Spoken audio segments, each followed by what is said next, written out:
pakinggan ang isang kwento, kapupulutan ng aral. Pinamagatang ang mga nawawalang sapatos ni Nicolas. Halina at makinig! Nasa katamtamang estado ng pamumuhay ang batang si Nicolas Cruz. Mas kilala siya sa kalye Sapolita bilang si Kulas. 10 taong gulang na anak ni na Julio at Mina Cruz. Nagtatrabaho sa isang pagawaan ng mga kasangkapan sa bahay ng ama ni Nicolas. Samantalang kahera naman sa isang tindahan ang kanyang ina. Isang araw, habang tinatali ni Bina ang sintas ng sapatos ng anak, ay nagtaka ito. Nak, ba't lumang rubber shoes ang suot mo? Di ba bilhan ka namin ng papa mo ng bago? Tanong ng ina sa bata. Hindi sumugot si Kulas at nagkataon naman na bumisina na ang sasakyan na maghahatid sa kanya sa paaralan. Humalik ito sa mama niya at dali-daling tumakbo palabas ng bahay. Leon, bilisan mo na! Nariyan na yung school bus! Sabi ni Kulas sa nakababatang kapatid habang tumatakbo siya palabas. Natapos ang kalahating araw ng klase at hinatid na pauwi sa kanilang bahay sina Leon at Kulas. Pagdating nila sa sala, ay nagulat ang panganay na may karton na naglalaman ng bagong sapatos. Ma, kunin na po itong bagong rubber shoes. Tanong ni Nicolas sa ina. Umiti ang ina at sinabihan siyang sa kanya iyon. Bagong rubber shoes at mukhang mamahal ng binili ng mama niya para sa kanya. Kinabukasan, sinuot niya ang mga ito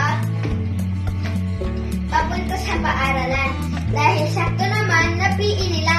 Pagkalipas ng 1 linggo, nagulat si Bina noong sinumpatan siya ni Julio.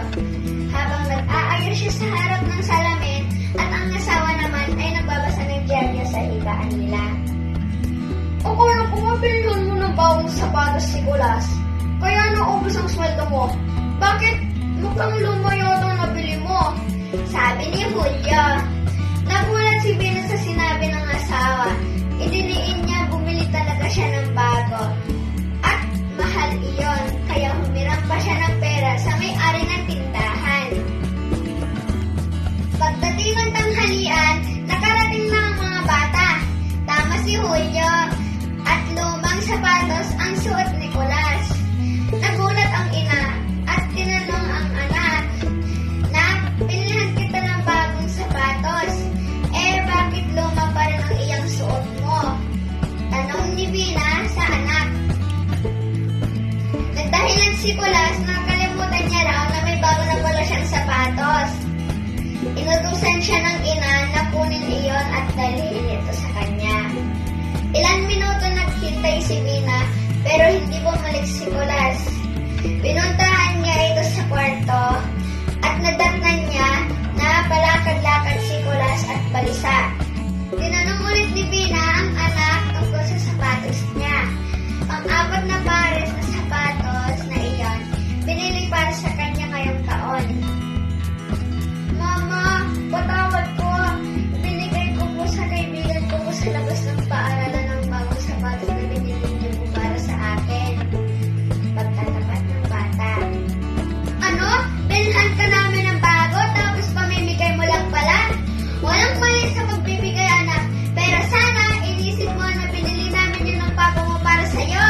Nagsinungaling ka pa. Sabi ni Bina sa anak.